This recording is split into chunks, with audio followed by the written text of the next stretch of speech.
नमस्कार दोस्तों, YouTube channel super seven से मैं मोहित वैष्णव आपका स्वागत करता हूं। दोस्तों, राजस्थान के इतिहास में हमने रियासतों का इतिहास, संधियां, 1857 का विद्रोह और जनजातीय आंदोलन, फिर किसान आंदोलन कंप्लीट किए। आज दोस्तों जो हम पढ़ने जा रहे हैं वह प्रजामंडल आंदोलन।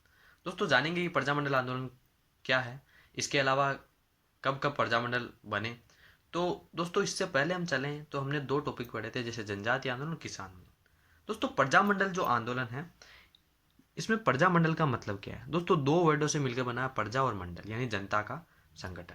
क्या होता है इसका मतलब, जनता का संगठन, ये होता है इसका मतलब। परंतु दोस्तों इसके और अंदर चले तो इसमें क्या उद्देश्य रखा गया कि जो देसी रियासतों में लोगों को राजनीतिक अधिकार दिलाने के लिए यह कार्य किया गया था। तो उद्देश्य क्या था, देसी रियासतों में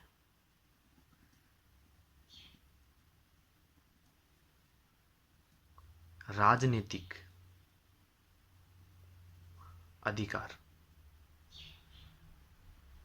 राजनीतिक अधिकार दिलाने के लिए, लोगों को राजनीतिक अधिकार दिलाने के लिए दोस्तों प्रजामंडलों की स्थापना की गई। दोस्तों देसी रियासतों में ऐसा क्या था कि लोगों के लिए ऐसे प्रजामंडलों की स्थापना की गई। देखा जाए तो दोस्तों जो कांग्रेस है वो ब्रिटिश प्रांतों में आंदोलन चलाती, परंतु देसी रियासतों में ऐसी कोई व्यवस्था नहीं थी कि लोगों को जोड़ पाए वो। और राजा वहां पर शासन कर रहे थे ब्रिटिश प्रांतों में दोस्तों, और भी अंग्रेज थे, तो उनके लिए आंदोलन करना कांग्रेस के लिए सही था। परंतु देसी रियासतों में अपने ही राजा, उनके खिलाफ आंदोलन, तो ऐसा करना संभव नहीं था। तो दोस्तों कांग्रेस की इस समय कुछ कुछ मंशा भी रही कि आंदोलन में कैसे लोगों को जोड़ा जाए। पहले मैं दोस्तों कांग्रेस के बारे में कुछ बता देना चाहता हूँ। कांग्रेस, दोस्तों कांग्रेस की स्थापना होती है 1885 में। 1885 के बाद में दोस्तों ये अपना आंदोलन चलाना शुरू करती है ब्रिटिश प्रांतों में। और ब्रिटिश प्रांतों में दोस्तों देखा जाए तो ब्रिटिश प्रांतों में अंग्रेजों का शासन था, और अंग्रेजों के खिलाफ दोस्तों आंदोलन चलाने में कांग्रेस को उतना फायदा हो रहा था। परंतु दोस्तों अगर देसी रियासतों में अगर लोगों को जोड़ना है तो आंदोलन को देसी रियासतों में ले जाना पड़ेगा।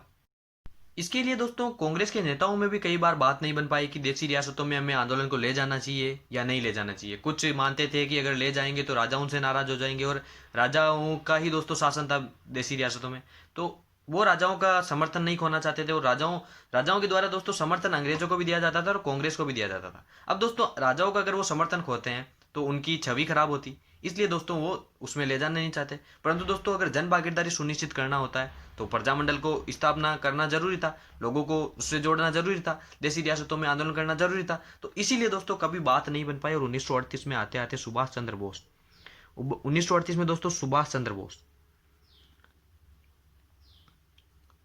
चंद्र बोस, ये दोस्तों एक अधिवेशन होता है कांग्रेस का दोस्तों हर वर्ष अधिवेशन होता था। और कांग्रेस का एक अधिवेशन होता है 1938 में हरिपुरा। कौन सा अधिवेशन होता है दोस्तों, हरिपुरा।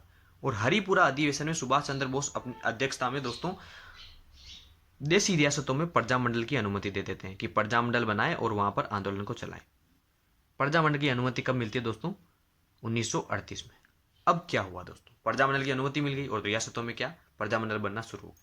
परंतु देखो दोस्तों देखा जाए तो रियासतों में पहले भी कुछ ऐसी रियासतें थी जिनमें प्रजामंडल बन चुके थे, यानी जनता के संगठन थे, और जनता को राजनीतिक अधिकार दिलाने के लिए दोस्तों वो कार्यरत थे। दोस्तों इससे पहले जब हम चलते हैं कि जनजातीय आंदोलन, किसान आंदोलन, ये भी दोस्तों उस समय की अगर नींव देखा जाए प्रजामंडल की, तो प्रजामंडल की जो नींव में जो संगठन बने थे वो किसान आंदोलन और जनजातीय आंदोलन में दोस्तों उनकी महत्वपूर्ण भूमिका रही थी। जनजातीय आंदोलन में हालांकि कम रही थी, लोगों का वर्चस्व ज्यादा नहीं था उसमें, परंतु किसान आंदोलन में देखा जाए जैसे मारवाड़ सेवा संघ, दोस्तों राजस्थान सेवा संघ का ही एक ब्रांच थी मारवाड़ सेवा संघ। अभी हम देखेंगे राजस्थान सेवा संघ दोस्तों कब बना, क्या इसकी भूमिका रही। तो दोस्तों देखा जाए तो किसान आंदोलन में भी उसका भूमिका रही, वो जो संगठन थे, और वही संगठन प्रजामंडल के रूप में बने। प्रजामंडल दोस्तों किसान आंदोलन की परिणति मान सकते हैं कि किसान आंदोलन का रिजल्ट क्या था, प्रजामंडल। और प्रजामंडल की दोस्तों परिणति क्या आएगी, एकीकरण। तो दोस्तों किसान आंदोलन का रिजल्ट क्या निकल के आएगी, प्रजामंडलों की स्थापना हुई। और प्रजामंडलों की स्थापना किस प्रकार हुई, जो किसान आंदोलन में जो संगठन थे वही प्रजामंडल के भाग बने। और प्रजामंडल की अंतिम परिणति का क्या आएगी दोस्तों, राजस्थान का एकीकरण, क्योंकि एकीकरण में उनकी महत्वपूर्ण भूमिका रहेगी। तो ये इस प्रकार का सीक्वेंस रहता है। और किसान आंदोलन से पहले हम जनजातीय आंदोलन पढ़ चुके हैं, जिसमें दोस्तों एकी, भील, और वो दोस्तों जनजातियों के लिए थे। अब दोस्तों राजनीतिक अधिकार दिलाने के लिए तो पूरी जन भागीदारी सुनिश्चित करना था, तो रियासतों के लोगों को जोड़ना था। जनजातियों और किसानों से क्या होता। अब दोस्तों किसानों को देखा जाए तो किसान आंदोलन भी प्रजामंडल के तरह ही थे, परंतु उसमें लोगों को अधिकार कम मिलने के बजाय लोगों को प्रॉब्लम थी जो लाग बाग थी उनके लिए कार्यरत थे।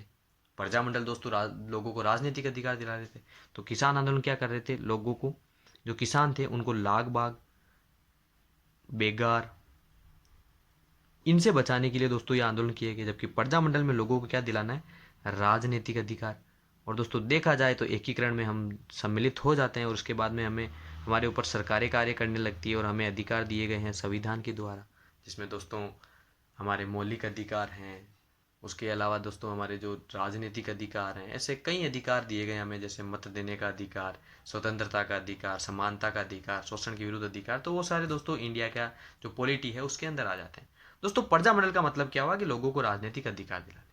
अब दोस्तों रियासतों में चलते हैं। तो रियासतों में 1938 में यह अनुमति मिल चुकी थी, परंतु उससे पहले भी कुछ रियासतों में ऐसा कार्य चल रहा था कि लोगों को राजनीतिक अधिकार दिलाने, लोगों में जागृति फैलाने के लिए ऐसे कार्य चल रहे थे। और आंदोलन, जो कांग्रेस का आंदोलन ब्रिटिश प्रांतों में चल रहा था, अब उसी को देसी रियासतों में लाना है। तो देसी रियासतों में लाने के लिए लोग कार्य कर रहे थे। और सबसे पहले चलते हैं कुछ संगठन देखते हैं दोस्तों, उनकी महती भूमिका रहेगी हमारे प्रजामंडल में। तो सबसे पहला बड़ा संगठन है जिसका नाम है राजस्थान सेवा संघ।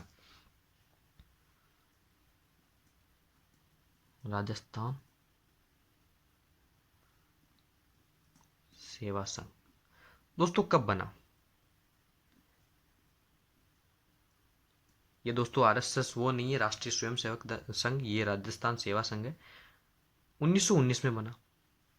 लोगों को जागृति फैलाने के लिए, लोगों को राजनीतिक अधिकार दिलाने के लिए भी ये भी कार्य करता। अब दोस्तों ये बना कहाँ? तो ये वर्धा नामक स्थान पे बना था। और वर्धा कहाँ है? हमारे महाराष्ट्र में। महाराष्ट्र में दोस्तों वर्धा नामक स्थान पे इसका गठन हुआ था। गठन करने वाले कौन? तो विजय सिंह पथिक, जमनालाल बजाज, ऐसे लोग इसका गठन करने वाले थे, जो बड़े बड़े नामी थे ना दोस्तों।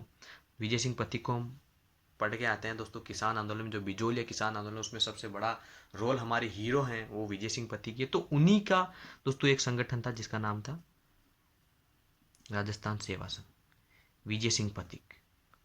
और दोस्तों और कौन है? जमनालाल बजाज।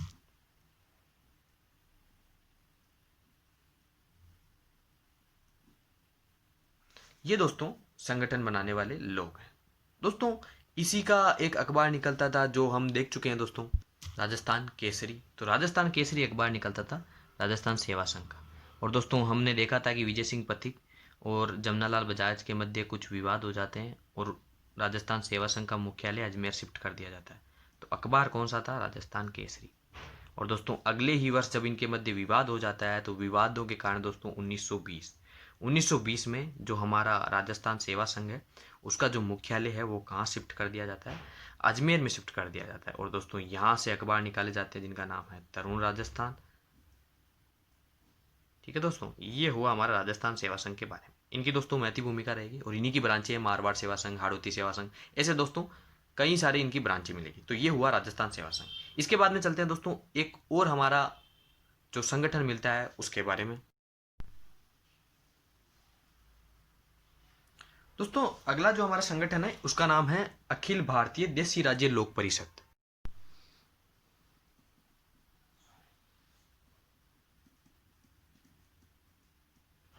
ये दोस्तों दूसरा संगठन है देशी राज्य लोक परिषद।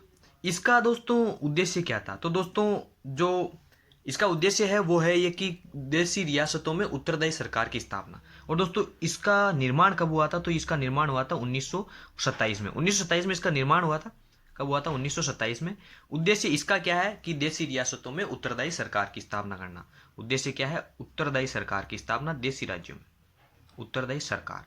अब दोस्तों जब इसकी स्थापना हुई थी तब इसके अध्यक्ष बने थे, वो बने थे बाबा रामचंद्र। बाबा रामचंद्र इसके अध्यक्ष बने थे। और दोस्तों जो इसके उपाध्यक्ष बने थे वो बने थे हमारे विजय सिंह पथिक। यानी पथिक जी का रोल दोस्तों राजस्थान सेवा संघ में भी है और देशी राज्य लोक परिषद में भी इनका रोल है। तो ये हुआ दोस्तों हमारे जो दो संगठन है वो, और महत्वपूर्ण संगठन है दोस्तों। इनकी भूमिका हमें प्रजामंडल में देखने को मिलेगी, काफी जगह दोस्तों इनका विवरण रहता है। और दोस्तों अब हम पढ़ना शुरू करेंगे जो रियासत है उनमें कब कब प्रजामंडल की स्थापना हुई, क्योंकि दोस्तों हमें अनुमति तो 1938 में मिली है, परंतु उससे पहले भी काफी जगह है जहां पर हमें प्रजामंडल देखने को मिलेंगे। दोस्तों प्रजामंडल का नाम प्रजामंडल ना होकर प्रजा परिषद भी मिलेगा, क्योंकि ये लोगों के अधिकारों के लिए कार्य कर रही थी, और वही संगठन दोस्तों प्रजामंडल बनते हैं। दोस्तों आज यहीं समाप्त करते हैं, कल फिर मिलते हैं दोस्तों रियासतों में जहाँ जहाँ प्रजामंडल हुई है उनकी स्थापना देखेंगे, उनके अध्यक्ष देखेंगे। तब तक के लिए दोस्तों धन्यवाद। वीडियो को लाइक करें, शेयर करें और चैनल सुपर 7 को सब्सक्राइब करें।